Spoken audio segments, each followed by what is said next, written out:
What's up, guys? Welcome to the HVAC Podcast. Today we have an amazing guest and soon-to-be author, Carl Wainwright here. Carl, can you please introduce yourself and let us know how long you've been in the HVAC industry? Yeah, my name is Carl Wynn. I have been in the HVAC industry 10 years. So this is my 10-year anniversary. Let's go, a decade. Nice. All Yeah. right, man. So, Carl, when it comes down to HVAC, what do you do for your business, and what do you do to make like on a day-to-day? So what I do is number one, I am trying to grow our business, right? Serve more people, especially in the Houston market, um, Houston, Texas market. It's a huge market for HVACR. And so the reality is there's a lack of competent technicians and companies. And so my goal is to really become the king of HVAC in the Houston market because not because of I want to be a king, but because it's important that these HVAC systems are so critical to the lifestyles, both on the residential and the commercial side. If we can do it well and bring other competent technicians, we can serve our customers better. And so I want to build a better economy. And I believe as we grow our technical competency and how we approach things from a professional as well as a technical way, we can have a greater impact on our city through HVAC. Mm, I like that. So when you say you feel like there's a lack of competent technicians, what does that mean? Can you give a real life example of a technician that like wouldn't be competent? Well, I would say a competent, lacking of a competent technician is they don't study the trade. Mm, They maybe got in and say, oh, I'm just gonna do this because Jack showed me this, but they don't actually take the time to read up on the trade, to learn how the system works, right? To learn the science behind the systems, right? Because when you know those things, there's two things that happen. Number one, you're able to solve problems quicker when you go to the job site. Like, I mean, I love making money quick. yeah. I mean, seriously, and you can do that as an HVAC technician if you know how the systems work. Again, our customers is not paying us for our time.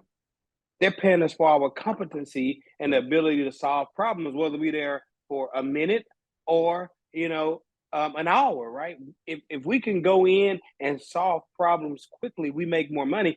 But that happens when you're competent, right? If you're not competent and you don't know the trade, you don't know how things work, then guess what? Then you can't really solve problems quickly. No, I agree. And You can't.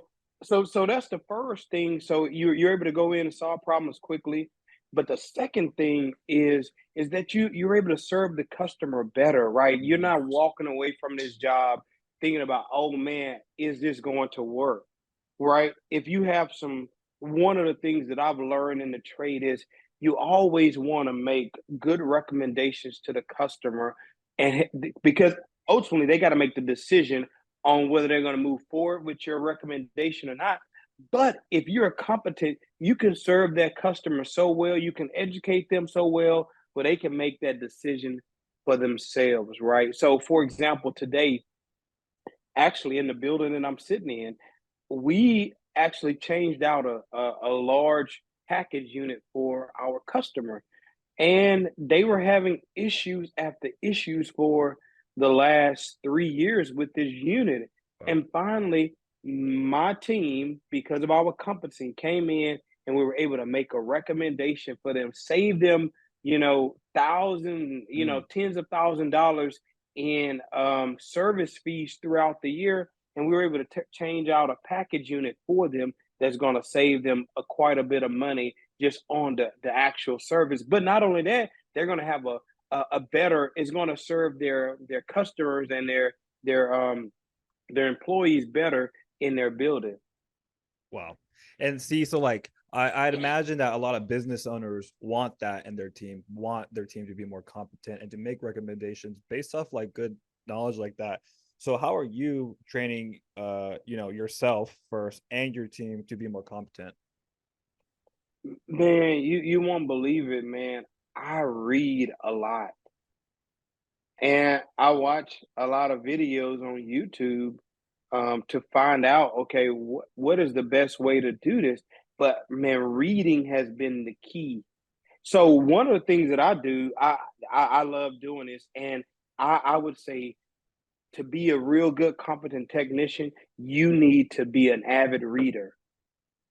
So I read the manual. So even if I don't know much about a particular unit that I'm walking up to, I always read the installation manual, the operational manual, Yeah. even if I'm not going to work on this unit long term, because there's something new that you can learn about that system by just reading the operational manual, the installation manual. You learn various things about the HVAC system. You learn how they put it together and some whys.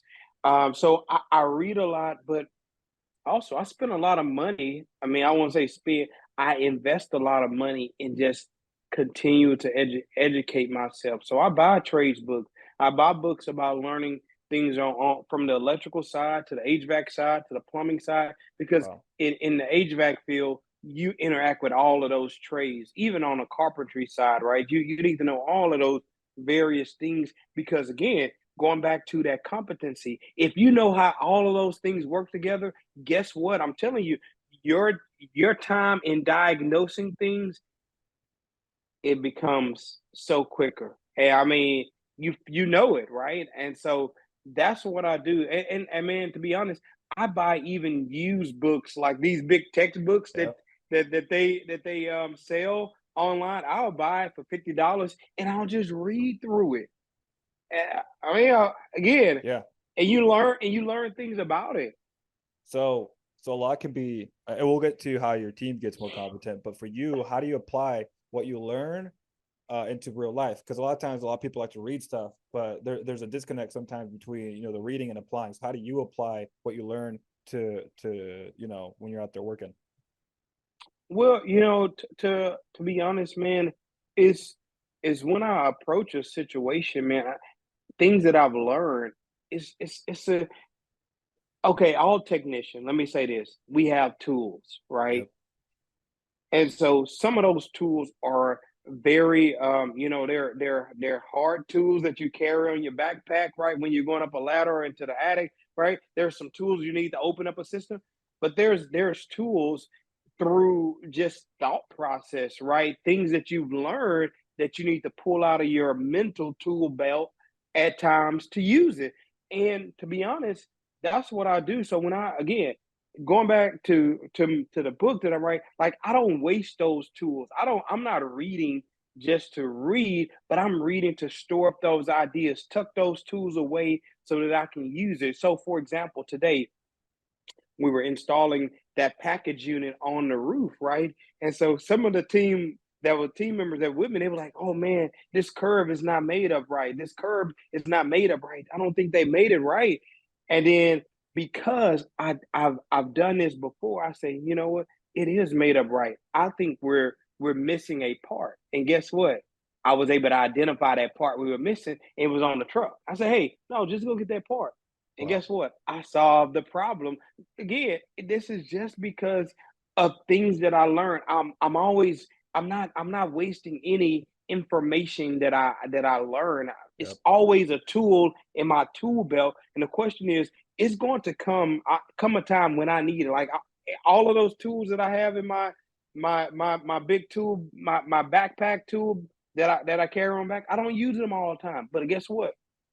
I do know how to use it. There's a time when I'm going to pull it out.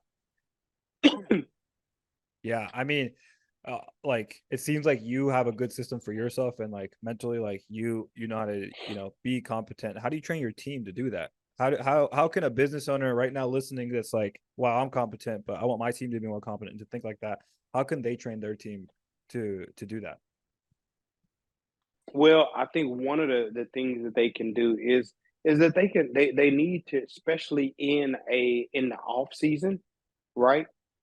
Because all we're not in the NFL or the NBA, but we have some off season in the Hmm. HVAC field, right? Yep. They're probably depending on your location, your climate. It may be 3 months, it may be 4 months, where you have a downtown, downtime. It's your off season. You need to take that off season to really train and learn about the trade, to learn, but also during the season, you also need to set up your schedule in such a way where your team actually have some opportunities to continue to learn and push that, right? You as the business owner, you need to lead in the learning and make sure your team has that mindset of, hey, we need to learn. And I'll even say it from this perspective, not just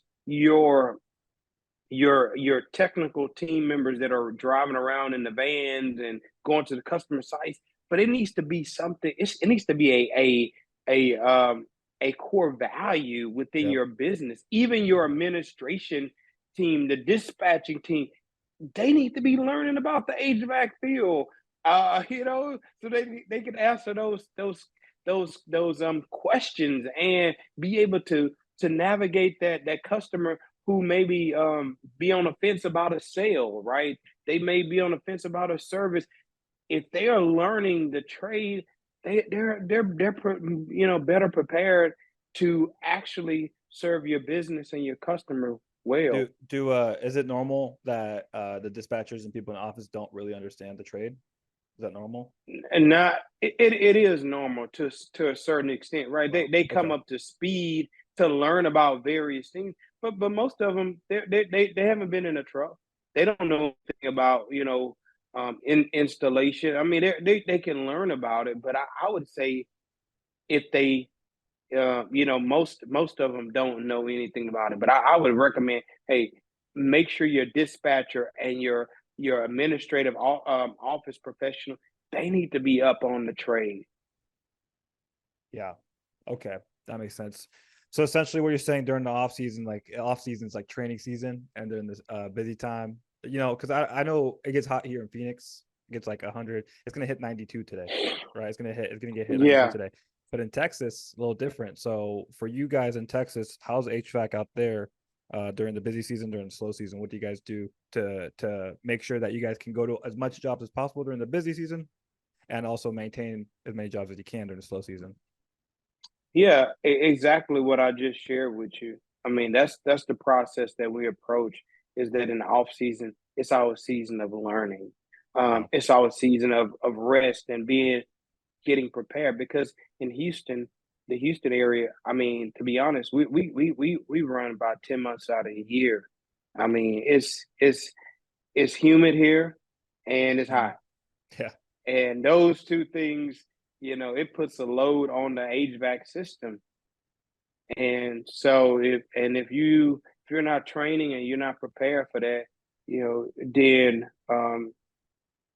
when it comes down to the actual season, you're going to be co- you're not going to be prepared. You're going to be you're not going to have the right capacity to handle all of the work that's going to come.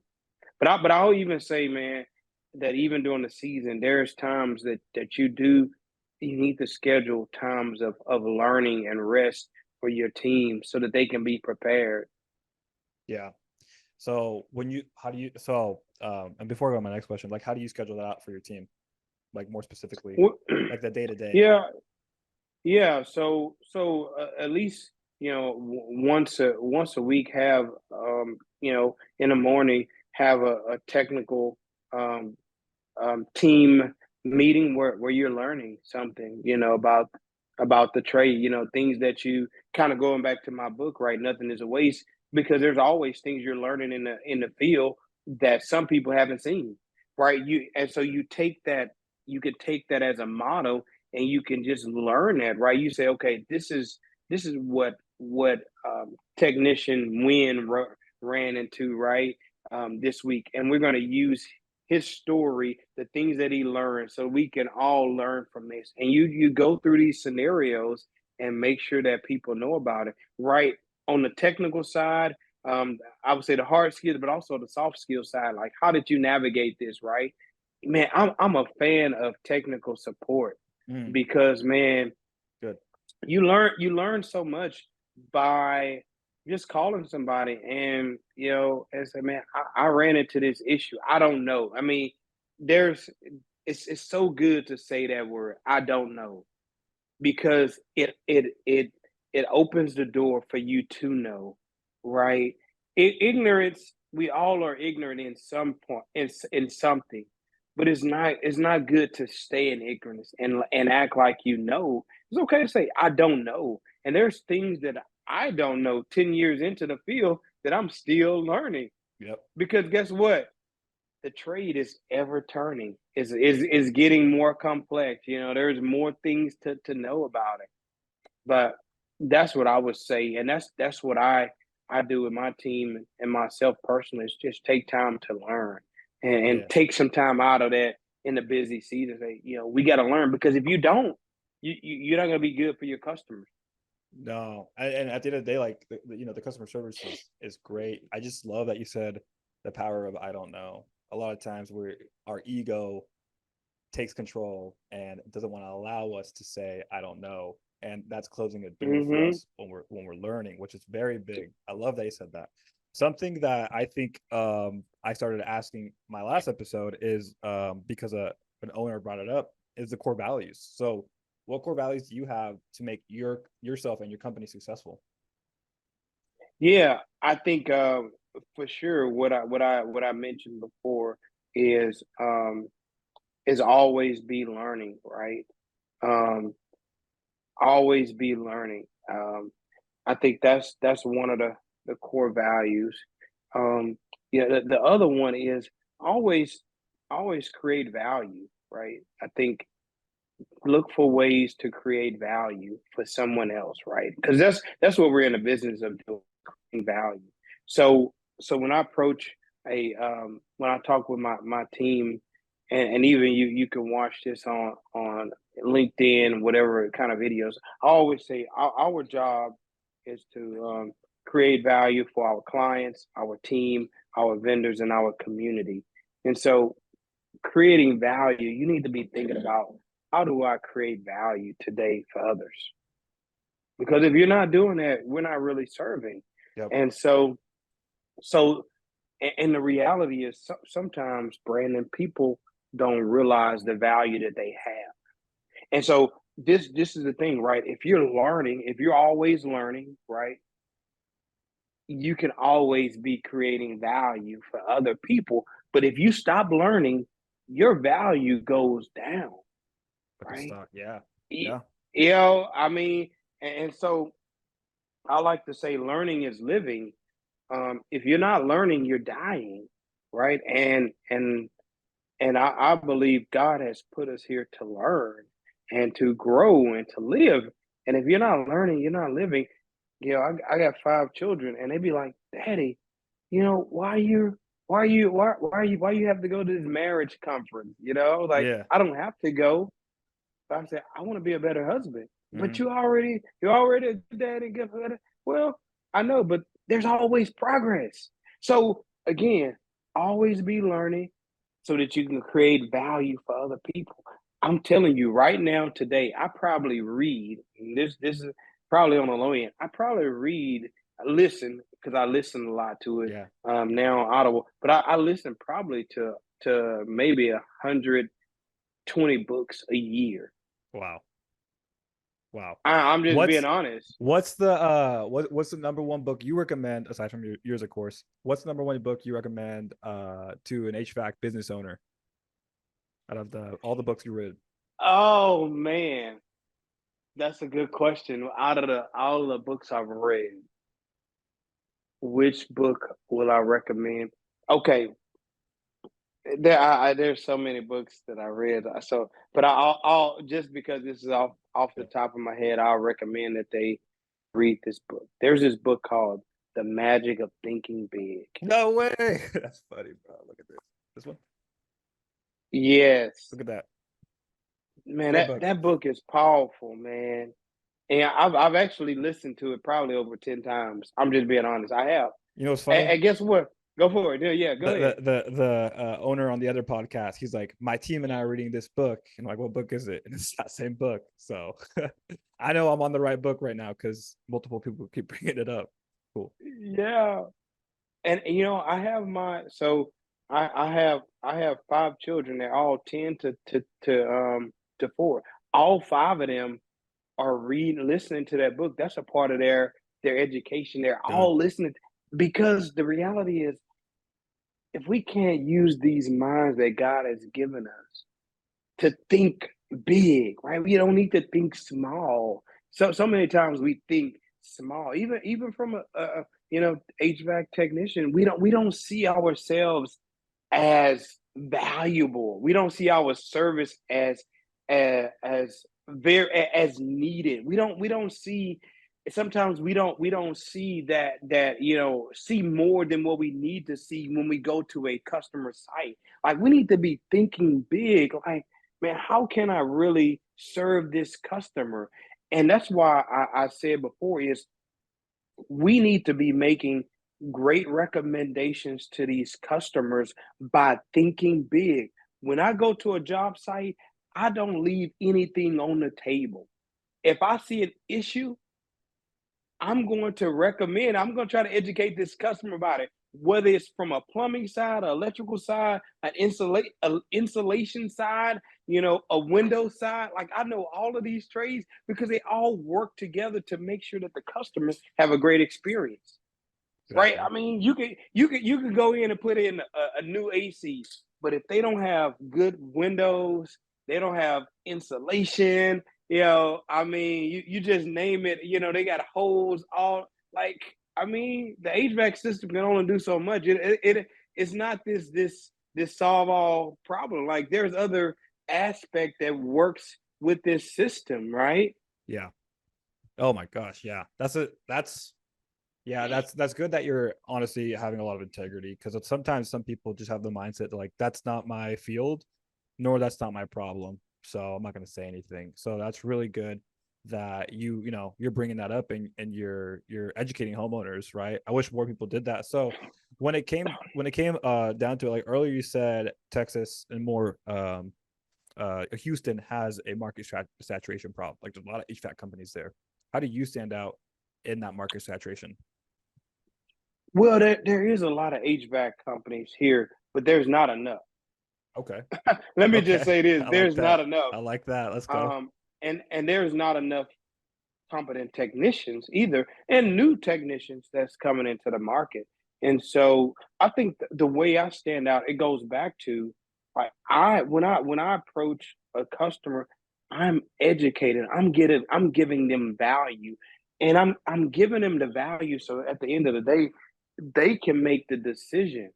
Like, I'm not trying to, get one in over the customer. I'm trying to educate them in such a way that they can make a competent Yeah. decision based on the information that I give you. Go back to what I just said to you. Like, I'm telling them about all of the parts of the system of their house that's going to make this HVAC system work properly. Because sometimes they think, oh, it's the HVAC that's going to solve the problem. But I'm going up in here, I'm like, sorry, it's not your HVAC system. I can put you a new one in, but ma'am, you got these single pane windows. It's 100 degrees in here, and you have no insulation. Your AC just can't work against that. Like, it can't solve that problem for you. So, like, what I do is that education piece. Um, Helps the customer make a better decision. And so, again, I'm not trying to sell them a system that won't work for their home. There's other things that they need to do to complement that Yeah. HVAC system. Sometimes it is the HVAC system, but you can go ahead and put a new HVAC system. But if your windows are bad and you have no insulation in the walls, and you need siding, your roof is bad, right? You don't have any. It's not, your attic is not vented properly. Like, the HVAC system can only do so much. Again, especially in Houston, when there's triple digits and there's 100% humidity. Like, what do you do, You right? can't do much. I Yeah. mean, the HVAC system, is only made to handle a capacity maybe up to 90 degrees, right? Yeah. I mean, and that's still pushing it. Yeah. Man, a lot of these systems out here in Arizona get pushed to the max. It is wild, when it comes down to that. Okay, so essentially you're saying there's not enough HVAC companies, and bonus, there needs to be more competent technicians. Yeah, and what me and my team, what we're doing, we're actually recruiting young people right out of high school, Oh, and okay. we're working with again. I share with you, I do ministry work as well, so it's a part of a ministry to bring to train them up in these trades because college is not for everybody.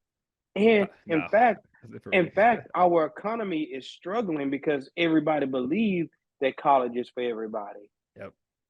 Yep. and so we're lacking, um, you know, technicians and contractors in the trades, right? On the HVAC side, the plumbing side, the electrical side, and so we're taking these young these young people coming out of high school and really want to try to start at age 16 and work with these nonprofits that are educating and wanting to see these teens succeed. And what we're doing is partnering with them and say, hey, let us train them, let us train them so that when they become 18, they're ready to enter the field with a level of competency where they could actually add value.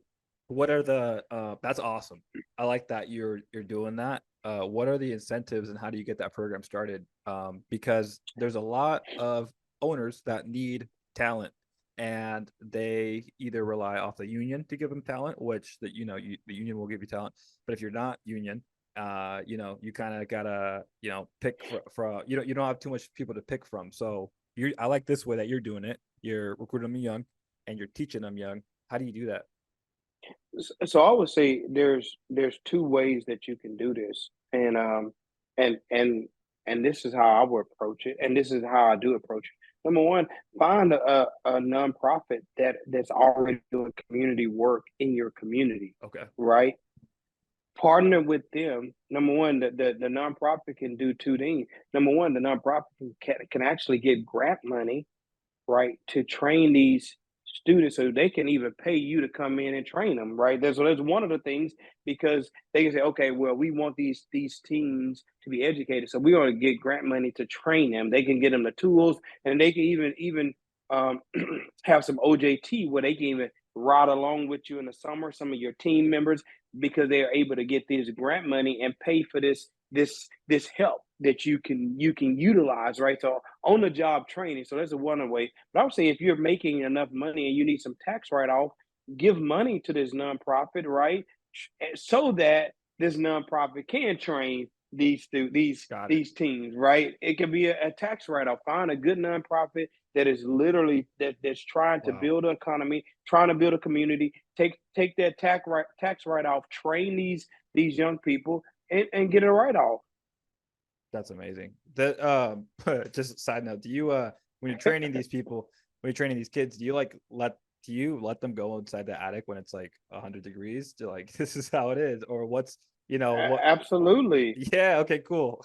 I mean, because if not, you want them to experience what it's like to be in Yep. that attic, right? Because if not, you're giving them a false experience, Yeah, right? I saw a picture of these guys training some students, and then in the comments a text like, that's not realistic, they're not in an attic, put them in an attic. And I'm like, oh, okay, so you take the students up to the attic with you guys, and all, like, even if it's 110, you're still working with them. Absolutely. And Yeah. you teach them about different breaks that you need. If you're Yeah. in the attic, you got to come down.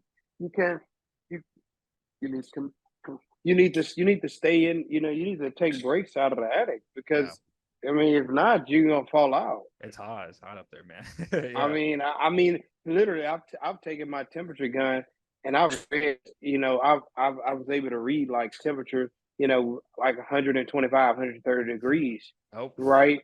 I'm talking about in yeah, Houston. yeah, I that's mean, wild. again, going back to, but you got to think about it that the the heat is bearing on that roof, and so in that attic, it's just It's hot. building up, It's right? hot. Yeah, Remember, heat. We're in the. I was telling the guy we're in the build. We're in the business of heat transfer, yeah, right? I mean, if there's enough heat built up inside, right? If it's so hot outside, right? There there is no way for that heat to be transferred out of that attic, right? exactly. Again, I mean, it's moving to a cooler place, and the cooler place is in that attic, and Yep. so I mean that heat can't escape. No, not in the attic. No, man, that's No, wild. But thanks for being on a podcast. I know that we are wrapping up, and you got a lot of jobs to do, my man. So again, I appreciate your yeah, time. But the last thing I want to ask is, you got a new book coming out. Nothing is a waste, correct? Nothing is a waste. nothing is waste. Leverage the past, improve the future. So if I'm an HVAC business owner, if I get this book, how will that book benefit me? Well, this book is going to benefit you. Is going to help you to think properly about your business from a business owner standpoint, but also from a technical standpoint to train and just life in general. Because again, what the book says is that no situation that you experience is a waste. The good, the bad, and ugly. Let me tell you, I had a team member today, again, broke he broke a $300 equipment. I mean, piece of equipment. Guess what? Was I mad? I was upset. Like $300 it's a Yeah. good, but I didn't get on him and tackle him. But when we drove away, I said, what did you learn about this situation? And he said, you know what, I should have made the call. I should have called somebody, right? It goes back to that technical Wow. Yeah. side. Like, get on the phone and call somebody. You don't have to make that mistake. Somebody have already made that mistake for you, right? Call them, right? And so you can leverage the past to improve the future. And so as a business owner, what I thought is, okay, I need a better process to make sure that I'm training my guys right, because no longer will anybody make that mistake again, because I'm going back to the drawing board. Guess what? That's going to be a part of my process, right? Is Yep. that when you're on a job site, okay, make sure you make this call, right? If you don't know what you're doing, make Yep. this call. You can lead this way, right? And so these are some of the principles, and one of the things that I talk about is data. I think it's so good, so important for HVAC business owner to be data driven. We need to be scientists. We need to be scientists. We need to always be learning. Again, we need to all of these experiments experiences that we have. We need to turn them into experimentation, because we always learn. I mean, that's why HVAC exists, Yep. because somebody was a scientist. And guess what? If the trade is going to get better, if you're going to be a better business owner, it needs to be driven by data. And I'm not just saying having data just to have it, but you have it so that you can learn from it, right? Yeah. That's what 100%. that book is going to do Yeah. for you. Yeah, dude. It's That's going good. to help you think differently about your business and your life. And I guarantee that if you read that book, you're going to come out better. Your business is going to come out better. In fact, the guy who hired me into the trade used this book and this concept to actually help him when he was in a hard position, and now he's growing to go to be more successful. What a mindset shift, man. So this book's definitely one that's gonna shift some minds and change the way some thinking is done. Well, if anyone wants to follow Carl Wynn, make sure to follow him on LinkedIn. What's your Instagram, my man? My Instagram is I have a few, but for one that I don't use it much, LinkedIn would be the best place. All Follow right, me on follow LinkedIn. follow Carl Wynn on LinkedIn. Great Great Carl profile. Wynn Jr. Carl Wynn Jr. You're gonna see it. Yep, yep, you will. And then make sure to get it. What does this book have a release date? I'm shooting for the end of May. Okay, end of May. Yeah, man. Make sure when that thing pops off, I'll give me a notification, and I'll clip this video of us talking about your book, and I'll let my audience know you got your book is out because it's very good. I like promoting stuff. So I'm gonna end this. So thank you again.